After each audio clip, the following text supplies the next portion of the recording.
Plane crash की theory पर उबाल खड़े हो रहे ढेरों सवाल। जिंदा बचे रमेश ने बताया ऐसा खौफनाक सच सुनकर दंग रह गए मोदी। दुखी हुए अहमदाबाद हादसे पर योगी।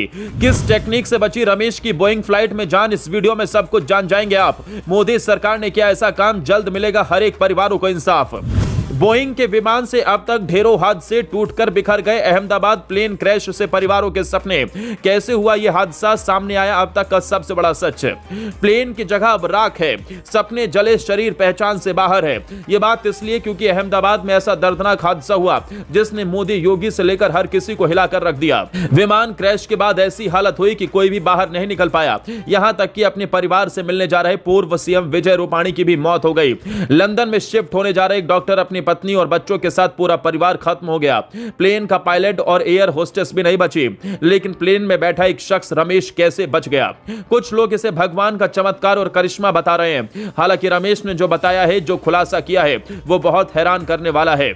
विमान से जिंदा बचे रमेश की असली कहानी जानते हैं कि क्रैश के वक्त विमान के अंदर क्या क्या हुआ। आखिर वो कौन सी टेक्निक थी जिसकी वजह से रमेश ने अपने आप को बचा लिया। लेकिन उससे पहले उन 5 तस्वीरों की बात करते हैं जिनकी सबसे ज्यादा चर्चा हो रही है। ये पहली तस्वीर डॉक्टर प्रतीक जोशी की है। प्रतीक अपनी पत्नी और बच्चों के साथ लंदन जा रहे थे। हादसे से 2 मिनट पहले प्रतीक ने अपने परिवार के साथ सेल्फी ली थी और कुछ सेकंड बाद प्लेन क्रैश हो गया। इस प्लेन में गुजरात के पूर्व मुख्यमंत्री विजय रूपाणी भी थे, जो लंदन अपनी बेटी और पत्नी से मिलने जा रहे थे। इसी तरह से बाकी परिवारों की कहानियां भी हैं, लेकिन इकलौता जिंदा बचे इस शख्स की कहानी सबसे अलग है। इस फ्लाइट से इकलौते जिंदा बचे रमेश विश्वास का परिवार ब्रिटेन में रहता है।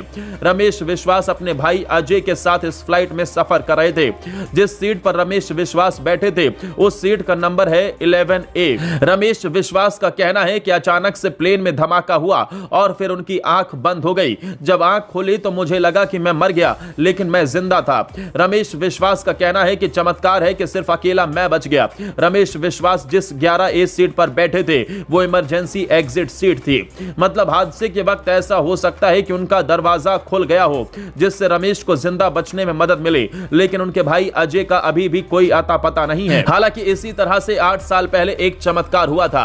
18 मई 2018 को क्यूबाना डी एविएशन फ्लाइट 972 ने क्यूबा के जोस मार्टिन इंटरनेशनल एयरपोर्ट से उड़ान भरी थी। उड़ान भरने के कुछ ही समय बाद विमान क्रैश हो गया था। इस विमान में सभी क्रू मेंबर और पायलट सहित 113 यात्री सवार थे, जिनमें से 112 लोगों की मौत हो गई थी। लेकिन मिलन डियाज की जान बच गई थी। यह ठीक वैसे ही हुआ था जैसे एयर इंडिया की फ्लाइट से अहमदाबाद हादसे में रमेश जिंदा बचे।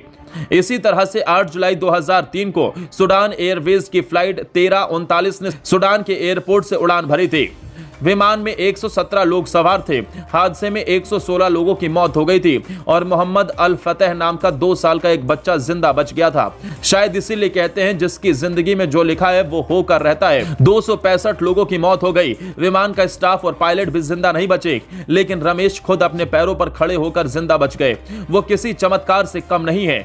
विमान हादसे के बाद सबसे पहले अमित शाह पहुंचे थे और अब खुद पीएम मोदी ने भी रमेश से मुलाकात की और उन्होंने भगवान का शुक्रिया अदा किया। अभी तक इस बात का पता नहीं लग पाया है कि आखिर हादसे की वजह क्या थी। अमित शाह ने कहा कि हम इसकी जांच करा रहे हैं और बहुत जल्द जांच होने के बाद अगर किसी स्तर पर कमी पाई गई तो एयर इंडिया हो, बोइंग हो या फिर कोई और, कोई कार्रवाई से नहीं बचेगा। लेकिन सवाल सिर्फ इतना सा है कि लाखों रुपए के टिकट बेचने वाली एयर इंडिया क्या अपने यात्रियों की सुरक्षा की गारंटी भी नहीं ले सकती? अगर फ्लाइट्स के टिकट इतने महंगे हैं तो फिर सुरक्षा इतनी सस्ती क्यों? आखिर ऐसी क्या वजह है कि बोइंग कंपनी, जिसके विमान कई बार हादसे का शिकार हो चुके हैं, उन्हें 150 देश काम क्यों दे रहे हैं? आखिर क्यों यह कंपनी अभी भी प्लेन को चलवा रही है? इस सवाल का जवाब का इंतजार अभी भी बाकी है।